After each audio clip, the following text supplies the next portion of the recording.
Hello, you're watching Talking Europe. It was an emotional moment in the French capital. In December 2015, nearly 200 countries adopted the Paris Agreement, committing themselves to limiting global temperature rise to well below 2 degrees Celsius over pre-industrial levels. The global consensus on such a difficult issue was remarkable. But scientists have pointed to an increase in extreme heat events in the decade since the Paris Accord was signed, as well as record high levels of carbon dioxide in the atmosphere in 2024. Also, keeping the agreement on track depends on countries submitting and then following through on their NDCs, or nationally determined contributions. This year, there were ructions over the European Union's contribution ahead of the COP30 meeting in Brazil. This as a heated debate continues in Europe about the bloc's 2040 climate goal. Well, we're going to unpack all of this with my guest, Isabella Lövin, who's a Swedish MEP from the Greens. She's a former Minister for Climate and the Environment in the Swedish government and a former Deputy Prime Minister of Sweden. Thank you so much for being my guest. Thank you for having me. So you were saying before the last COP in Baku, I think you were citing the UN, that the world is on course for 3 degrees of warming. So are we basically failing the Paris Agreement? At the moment, you have to answer yes to that question. I mean, we had this kind of big consensus on the Paris Agreement 10 years ago, but it's a bottom-up approach. So it's based on voluntary commitments. And last time the UN checked on all the commitments from all the countries in the world, we are heading for 2.9 degrees. And we need to really speed up the implementation to reduce emissions.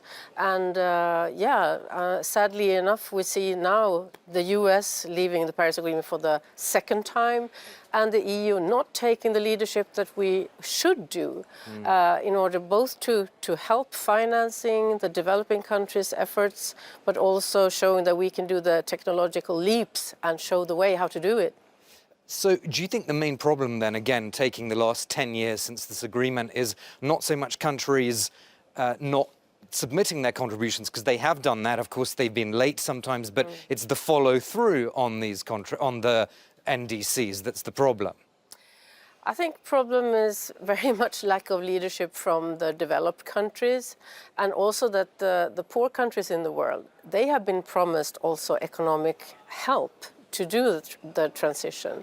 So many of the so-called NDCs, the national contributions, are conditioned by if they get this economic support. And now, for instance, the US is withdrawing all the support through the Green Climate Fund. This is the second time around.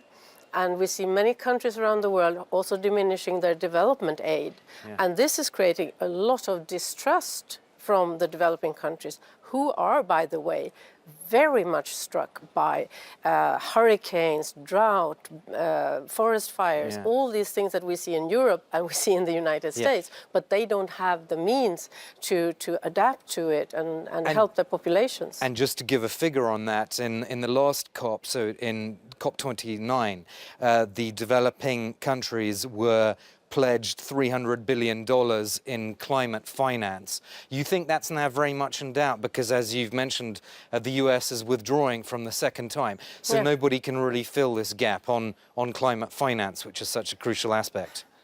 I mean, well, could the EU do it? Yeah, well, I mean, depends on how you see this, because the world actually has a lot of money going around anyway. But they're going to the wrong things right now. We're still subsidizing fossil fuels. The EU is still importing even fossil fuels from Russia and from the Middle East. And all this money should be diverted to defossilization or decarbonization, and also to help other countries that have less means and less capacity.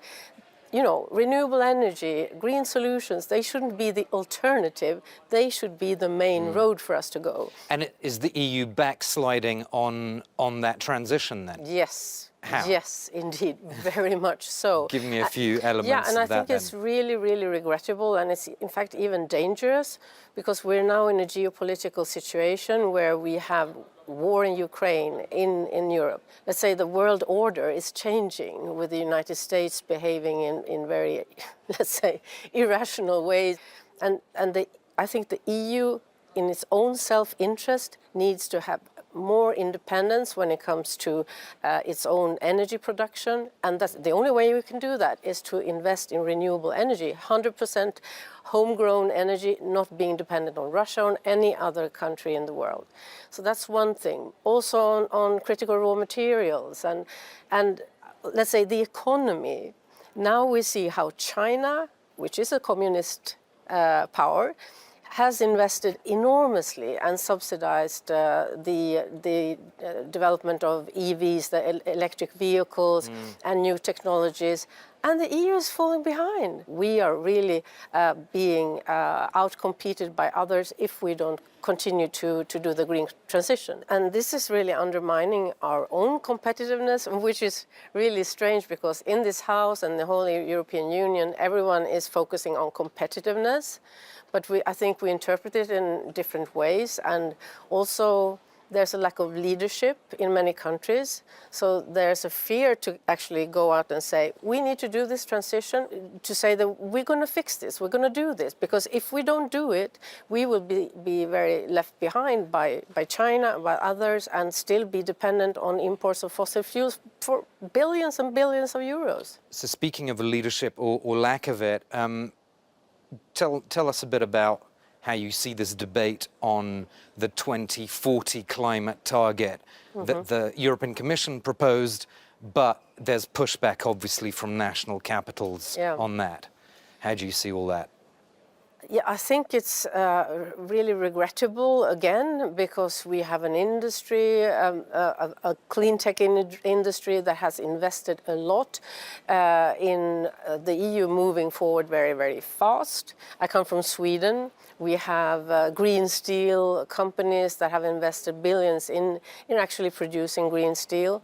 And now many countries are kind of being skeptic about the EU going so fast for 2040. But 2040 is very close if you look at how the industries are investing. And they need to have a clear signal from the EU that we should go for minus 90% reductions in CO2 emissions by 2040. That unleashes a lot of investments for Europe. We have promised the rich countries, the developed countries, we have developed our wealth through the burning of fossil fuels. We also promised to be more ambitious than the developing part of the world, to show leadership, to be at the forefront of this development. So it's not at all kind of too much to demand from the EU that we show how we can get to minus 90% by 2040. And all the analysis that has been done by the European Commission shows that it's perfectly doable. We have all the tools that we need in terms of legislation, in terms of research and innovation and development.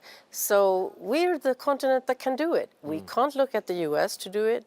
And yeah, maybe China will get there before us. I don't think so. But I mean, they are for sure investing in the technology that we later on will have to import if we're not there to kind of show leadership. So it's in our own self-interest, but also our moral obligation. I was also the Minister of International Development Cooperation for Sweden. I visited small island states in the Pacific who are actually evacuating their young people right now because of the expected sea level rise. So, I mean, the climate crisis is here. It's real, and we can not only talk about it like, how are we going to be competitive for the next year, or how is the EU economy developing for like 3 years or 5 years ahead. We have to have a 100-year perspective on this. And if we do it right now, we have the possibility to create a safer world for our children and grandchildren, and also, protect everything we love with this planet. Just a very quick final point, Isabella Lövin. There's obviously heated debates happening here in this chamber, and your political opponents here have said that the Greens are out of touch when it comes to industry, that you don't understand the administrative burden on companies and so forth. They need these simplification measures to be competitive and to continue the green transition. What do you think when you hear those kind of accusations? Well, I mean, us, the Greens, we're all for simplification when we're talking about over bureaucracy on some things like state aid rules or, some excessive reporting obligations for SMEs. But I mean, if you look at reporting for sustainability, looking at risks, if we're going to import products that are produced outside of Europe that have caused a lot of emissions or use child labor, all these things, it's not excessive reporting we're asking for. And we know that the big companies like IKEA or Volvo or big European companies, they're already prepared to do this reporting. They're not asking for deregulation of these things. So I think we should look, when we talk about getting rid of excessive administrative burden, we should look at the right things. But now, here, this House, many of the right-wing parties and the extreme right parties, they are only talking about environmental legislation, about climate legislation. That's the only thing they want to deregulate, and not things that actually could be simplified. So for the companies, it's much better to have clear targets that are really long-term so they know what they should invest in. And I speak to many companies all the time, and they say to us, just tell us what we need to do, and we will do it. Yes, certainty for companies is crucial. We'll have to stop there, but thank you so much for being my guest, Isabella Lövin, Swedish MEP and former Minister for Climate and former Deputy Prime Minister of Sweden. That's all for this edition of Talking Europe.